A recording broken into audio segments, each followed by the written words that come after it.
नमस्कार दोस्तों, defence today में आज आपका स्वागत है।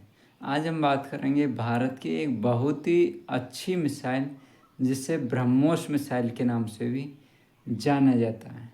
तो ब्रह्मोस मिसाइल ये भारत और रूस की संयुक्त परियोजना के तहत सुपरसोनिक क्रूज मिसाइल है।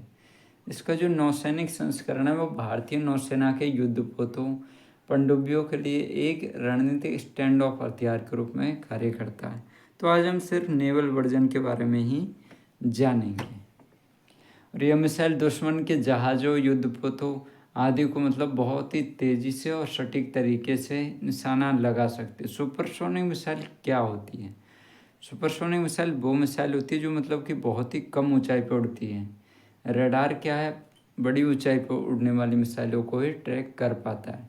छोटी ऊंचाई पर उड़ने वाली मिसाइलों को ट्रैक करना मुश्किल होता है, लेकिन इसीलिए इसी वर्जन पर ध्यान दिया गया कि सुपरसोनिक मिसाइल ही विकसित की जाए जिससे रडार इसे ट्रैक ना कर पाए।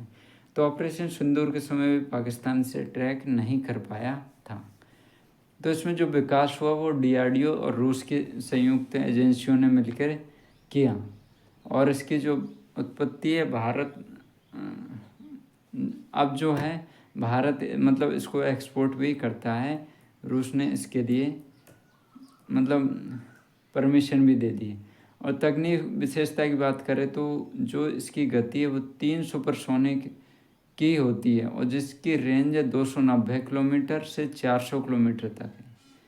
और इसके जो अधिक संस्करण है कि नया संस्करण है उसकी रेंज अब 500 किलोमीटर तक होने की संभावना है। और मार्गदर्शन प्रणाली की बात करें तो जीपीएस प्लस एक्टिव रडार और इनर्शियल नेविगेशन सिस्टम को फॉलो करता है। और जो लॉन्च प्लेटफॉर्म की जो बात करें तो युद्धपोत और पनडुब्बी दोनों से ही इसे लॉन्च किया जा सकता है, इसलिए फ़ायदेमंद है। ऐसा ज़रूरी नहीं कि पनडुब्बी ही ज़रूरी हो। और बारहेड क्षमता की बात करें तो 200 से 300 किलोग्राम इसका बारहेड ले जाने की क्षमता है। समुद्री उड़ान विशेषता की बात करें तो ये 10 मीटर की ऊंचाई पर भी उड़ सकती है। तो बहुत ही शानदार मिसाइल है। ये कैसे काम करती है देखो, मिसाइल को जहाज से वर्टिकल लॉन्च सिस्टम से दागा जाता है। यह सुपरसोनिक गति से लक्ष्य की ओर बढ़ती है जिससे दुश्मन के रडार और इंटरसेप्टर सिस्टम को प्रतिक्रिया देने का समय नहीं मिल पाता। अंतिम चरण में क्या करती है, स्कीमिंग मोड में नीचे उड़ते हुए लक्ष्य पर सटीक प्रहार करती है। कि बहुत ही कम ऊंचाई पर उड़ते हुए लक्ष्य पर पहुंच जाती है। रणनीतिक महत्व की बात करें तो दुश्मन के जहाज़ों पर त्वरित विनाश के लिए इसका प्रयोग होता है क्योंकि ये सबसे घातक हथियार है। इसे बहुत ही कम समय लगता है बहुत बड़ी दूरी तय करने में, क्योंकि इसकी जो गति है वो 3 मैक की होती है। सुपरसोनिक गति के कारण कम प्रतिक्रिया समय ही मिल पाता है दुश्मन की मिसाइलों को। और स्वदेशी आधुनिकीकरण भारत की खुद की बनाई हुई मिसाइल है और भारत के ही इसमें कंपोनेंट लगे हुए हैं। इसीलिए इसमें स्मार्ट गाइडेंस और भविष्य में हाइपरसोनिक वर्जन की दिशा में भी इसमें काम चल रहा है। भारत में कहाँ तैनात है? INS Kolkata, INS Chennai, INS Visakhapatnam जैसे आधुनिक डिस्ट्रॉयर पर ये तैनात है।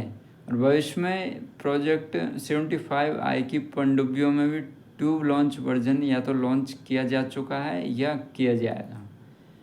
तो ब्रह्मोस की तुलना करें और मिसाइलों से तो अमेरिका की एक सबसोनिक मिसाइल है हार्पून, उसकी रेंज है 280 किलोमीटर। भारत की ब्रह्मोस की रेंज है 450 किलोमीटर। और फ्रांस की मिसाइल है एक्सोसैट जिसकी रेंज है 200 किलोमीटर। और चीन की जो मिसाइल है YJ-18 इसकी रेंज है 540 किलोमीटर। ब्रह्मोस के आगे सिर्फ चीन की हाइपरसोनिक मिसाइल ही आगे टिकती है और कुछ नहीं। लेकिन डीआरडीओ जो है इसके अपग्रेडेड वर्जन पे काम कर रहा है जिससे कि इसकी रेंज बहुत ज़्यादा बढ़ जाएगी। ब्रह्मोस विश्व की सबसे तेज़ सुपरसोनिक एंटी शिप क्रूज मिसाइलों में से एक है। भविष्य की दिशा में बात करें तो ब्रह्मोस NG हल्का, छोटा और तेज़ और ज़्यादा स्टेल्थ होगा।